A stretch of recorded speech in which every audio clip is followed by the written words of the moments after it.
अरे मेलाले का काय कुराला रे सूर्या तू हे गावाला आल्यावर याचं काही चैन पडत नाही हो. गावाला आलो आणि वावरात चक्कर मारला नाही असं होईन काय. मग लगेच जसा आलो तसा बाबासोबत वावरात आलो. इकडे आपली सोयाबीन काढली आहे तर अठल्ली तूर थोडीशी पतली आहे. आपलं वावर आहे गळे हो कोरड हो. आज बाबा म्हणत होता आपल्याला शिप्याचं आहे. मग काय कॅन घेतली आणि हौदार आलो. तेवढ्यात आपल्याला आपला लहानपणीचा बालमित्र जीवन भेटला. हा आपल्याला पहिल्या वर्गापासून तर 10व्या वर्गाला सोबत होता. एक नंबर मित्र होता. आम्ही बेंचमेट होतो म्हटलं 10वी पर्यंत. सोपी नाही, एकाच बेंचवर बसलो आम्ही. लय धिंगामस्त्या केल्या ना हो, भांडणे केले आणि सगळंच केलं. मग लगेच आपली कॅन भरून घेतली. गावाकडे आले की सगळेच कामं करावं लागतात भाऊ. वावरातलं असो की काही असो सगळेच कामं करावं लागतात. कशालाच नाही म्हणा लागत नाही. आपली कॅन भरली आणि खांद्यावर ठेवून वावराकडे निघालो.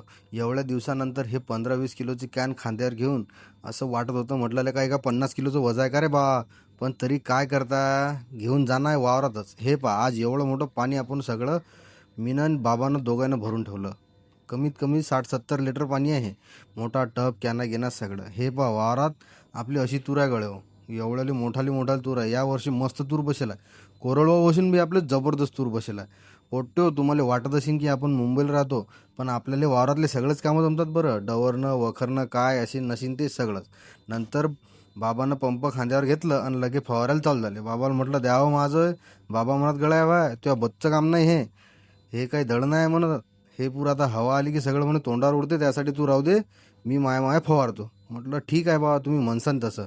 मग आलो आपण आवळ्याच्या झाडाखाली. आवळ्याच्या झाडाखाली आल्यावर आपलं काय चैन ठिकाणार राहते काय. म्हटलं चला आपण आता आवळ्याच्या झाडावर चढू. हे पहा आवळ्याच्या झाडावर चढता चढता पडत होतो मी. हे आता पहिल्यासारखं जमत नाही गे नाहीतन काय. अरे 2 मिनिटात 3.5 सेकंदात म्हटलं झाडावर चढत जाऊ आपण, कोणतेही झाड असो. पण हे काय असं झाडावर चढलं की एकदम सुकून वाटते. पोट्टे हो, तुम्ही ना अजूनही जर आपल्याला फॉलो करायला नसेल तर लगेच फॉलो करून टाका. अजून लय भारी भारी व्हिडिओ येणार आहेत आपले. गावाला काय काय केलं ते तुम्हाला पुढच्या व्हिडिओमध्ये पाहायला भेटेल.